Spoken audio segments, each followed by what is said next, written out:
Hai teman-teman, bertemu lagi dengan saya Benny Wetan di channel saya Sehat Minimalis. Cara sehat yang murah bahkan gratis. Hari ini kita akan bicara mengenai saraf kejepit, terutama di bagian tulang belakang. Karena sesuai dengan komentar-komentar dari para subscribers, saya melihat banyak sekali penderita saraf kejepit. Ya, terutama adalah di bagian tulang belakang ini. Jadi ini hari kita akan membahas sedikit mengenai saraf kejepit tulang belakang. Untuk teman-teman yang sudah menderita saraf kejepit, yang umumnya di ruas di L3, L4, L5 itu kira-kira di bagian sini. Itu bisa melakukan latihan yang saya sebut gerakan ATT atau gerakan ajaib tempel tembok. Nah, untuk teman-teman yang baru subscribe, silakan subscribe channel saya Benny W Spasitan. Kemudian lihat kembali video-video saya sebelumnya. Itu ada gerakan ATT tempel tembok, boleh mulai dengan 3 menit. Kemudian setelah sanggup boleh perpanjang menjadi 4 menit. Kemudian bisa menjadi 5 menit. Bisa lakukan 2 kali dalam sehari, ya. Kemudian ada juga gerakan ATT, ya, gerakan ajaib garuk tembok. Itu juga sangat bermanfaat untuk kesehatan tulang belakang. Dan untuk yang ada masalah dengan pundak, punggung, ya, dan juga pinggang, itu terutama di bagian-bagian atas ini, ya, itu bisa melakukan gerakan P3, ya. Itu juga bisa dilihat di video saya sebelumnya. Saya juga menemukan bahwa sekarang ini banyak sekali penderita saraf kejepit tulang belakang ini bukan hanya dari kelompok usia misalnya 50 tahun ke atas, tapi banyak sekali teman-teman kita yang masih di bawah 50 tahun, misalnya 30 tahun lebih, 40 tahun lebih, bahkan ada yang 20 tahun lebih sudah menderita saraf kejepit. Ya, ini karena gaya hidup atau cara hidup yang mungkin berubah juga. Sebenarnya kadang-kadang kita sudah sakit saraf kejepit, kita tidak tahu itu sebenarnya dari mana. Ini biasanya merupakan akumulasi daripada gaya hidup kita atau cara hidup kita yang dalam tempo yang lama, sehingga dia terbentuk saraf kejepit itu, di mana ruas daripada tulang belakang kita bergeser dan menekan saraf, sehingga kita umumnya menderita sakit sampai ke pantat, ke paha, sampai ke betis, ya. Bisa kanan, bisa kiri, ada juga yang masalah punggung, ada yang masalah di pundak sampai dengan ke lengan, sampai dengan ke ujung telapak tangan. Berikut ini teman-teman saya akan bahas beberapa kebiasaan-kebiasaan dalam hidup kita dalam jangka waktu yang agak lama sehingga membuat kita terjadi saraf kejepit di tulang belakang.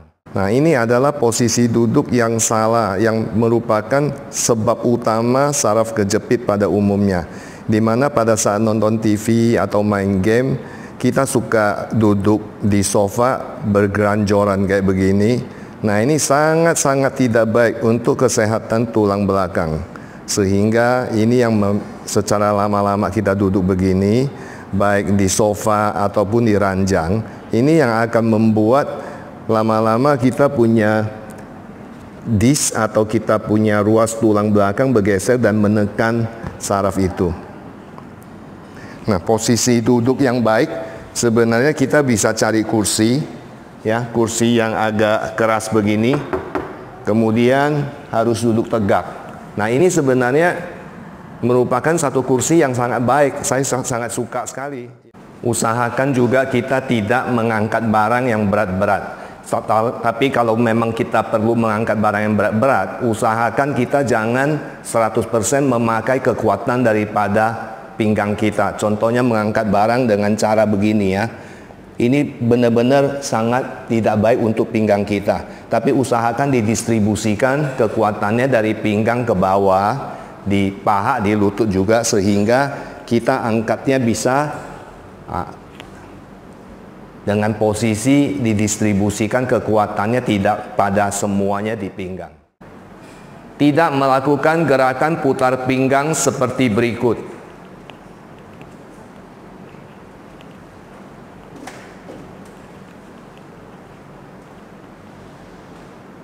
Dan juga sebagai berikut. Badan bawah tetap tapi badan atas diputar. Hindari juga gerakan-gerakan di gym yang mana bisa juga memberikan beban berat terhadap tulang belakang kita. Pada saat kita di dalam mobil, kita sering mengambil barang dengan posisi berusaha mau ngambil barang di belakang. Ini juga sangat tidak baik. Karena ini betul-betul badan atas kita memutar ke belakang. Kadang-kadang nggak keambil, kita berusaha mencapainya lagi. Ya, usahakan teman-teman jangan melakukan itu. Tapi kalau bisa turun dari mobil, buka pintu, ambil aja. Teman-teman juga jangan melakukan sit up, karena sit up sangat membebani ruas tulang belakang kita. Yang gerakan ini sangat tidak baik untuk ruas tulang belakang kita. Saya sendiri sudah tidak pernah melakukan sit up sejak lama. Untuk pekerjaan sehari-hari juga kita perhatikan supaya jangan terlalu banyak membungkuk ke depan. Contohnya pada saat ngelap lantai, kita usahakan jangan ngelap lantai seperti demikian,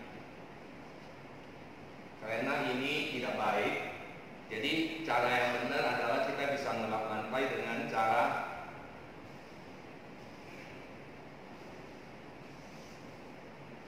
kaki kita yang bergerak, kemudian kita punya punggung belakang tetap lurus. Kita juga bisa mengambil posisi tidur menyamping seperti demikian, ya.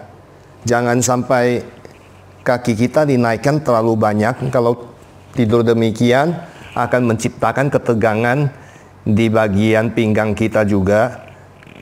Jadi agak turun sedikit, seperti demikian, ya. Atau boleh demikian kakinya. Yang satu agak ke bawah, satu agak ke atas. Jadi kalau begini kurang enak, kurang comfortable ya. Jadi kira-kira posisinya begini. Dan kalau ini lama-lama tertindih kurang enak, kita bisa pakai guling. Ya. Nah, seperti demikian.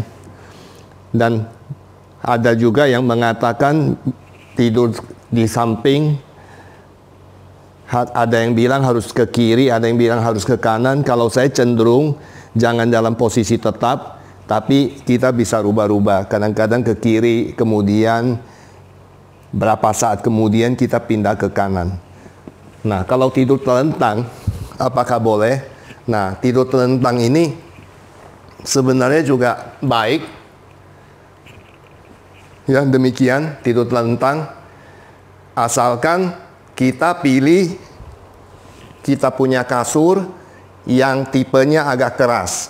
Kalau saya ini pakai merek Alga yang paling keras, tapi teman-teman boleh juga pakai merek-merek lain sejauh tipe daripada kasurnya adalah yang keras atau paling keras. Itu akan menopang tulang belakang kita. Cara kita bangun dari tidur ini juga kadang-kadang bisa kurang bagus untuk pinggang kita, terutama pinggang kita. Contohnya kita bangun seperti demikian. Ini agak membebani pinggang kita. Nah, di sini saya ajarkan teman-teman salah satu cara bangun tidur yang sederhana dan gampang dan tidak membebani pinggang kita. Contohnya, kita tarik kaki kita ke atas dulu, terus